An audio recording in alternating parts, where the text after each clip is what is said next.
Now we have to compare the features between small cell carcinoma and non-small cell carcinoma.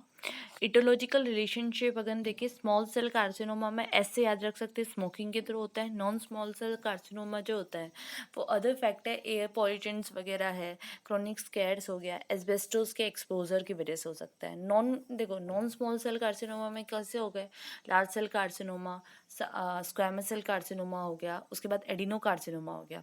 Morphology में हम total 5 चीज़ें देख सकते हैं। पैटर्न्स अगर हम देखें तो फर्स्ट जो होता है वो मेनली एपिथेलियल होता है, तो डिफ्यूज पैटर्न दिखेगा। सेकंड जो होता है स्पेशली स्क्वैमस सेल हो गया, या फिर आपके एडिनोकार्सिनोमा हो गया, तो स्क्वैमस और ग्लैंडुलर पैटर्न देखने को मिल सकता है। न्यूक्लियाई जो होता है इसके अंदर कैसा होता है, हाइपरक्रोमेटिन, फाइन क्रोमेटिन होता है, और उसके अंदर जैसे प्लियोमॉर्फिक होगा कि हाइपरक्रोमेटिक भी हो सकता है, हाइपो भी हो सकता है, नॉर्मल क्रोमेटिक भी हो सकता है, तो कोर्स क्रोमेटिन देखने को मिलेगा। नेक्स्ट अगर हम न्यूक्लियाई देखें तो इनडिस्टिंक्ट होते हैं, और सेकेंड में कैसे होते हैं, प्रोमिनेंट होते हैं। फोर्थ चीज़ जो है वो साइटोप्लाज्म फर्स्ट में हाइपरक्रोमेटिक बहुत ज़्यादा है तो स्कैंटी साइटोप्लाज्म होगा, सेकेंड वाले में कम अबंडेंट टाइप ऑफ साइटोप्लाज्म होगा। इलेक्ट्रॉन माइक्रोस्कोपी देखिए, डेंस कोर ग्रेन्यूल फर्स्ट में प्रेजेंट है, सेकेंड में एब्सेंट हो गया। नेक्स्ट अगर हम देखें न्यूरो एंडोक्राइन मार्कर जो होते हैं, स्मॉल सेल कार्सिनोमा जो होते हैं वो न्यूरो एंडोक्राइन सेल्स ओरिजिनेटेड होते हैं, तो इसमें मार्कर्स प्रेजेंट होंगे जैसे कि क्रोमोजेनिन है, साइनेप्टोपाइसिन है, न्यूरॉन स्पेसिफिक इनोलेज है, CD56 CD57 हो गया, और सेकंड में एब्सेंट होंगे, this are not neuro endocrine cells originated.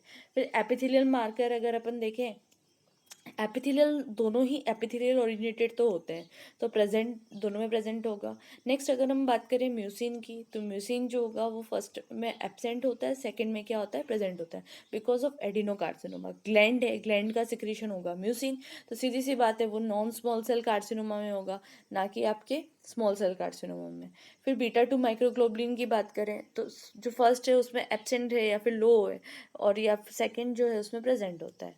Peptide hormone production अगर हम बात करें, पेप्टाइड हार्मोन प्रोडक्शन मतलब न्यूरो एंडोक्राइन सेल्स का इन्वॉल्वमेंट, और न्यूरो एंडोक्राइन सेल्स का इन्वॉल्वमेंट कब होगा, जब स्मॉल सेल कार्सिनोमा होंगे। और सेकेंड वाले में जो होता है नॉन स्मॉल सेल कार्सिनोमा में ग्लैंडुलर सिक्रीशन के बेसिस पे हो सकता है कि ग्लैंड कौन से इफेक्ट है, तो पैरेथार्मोन अपन कह सकते हैं।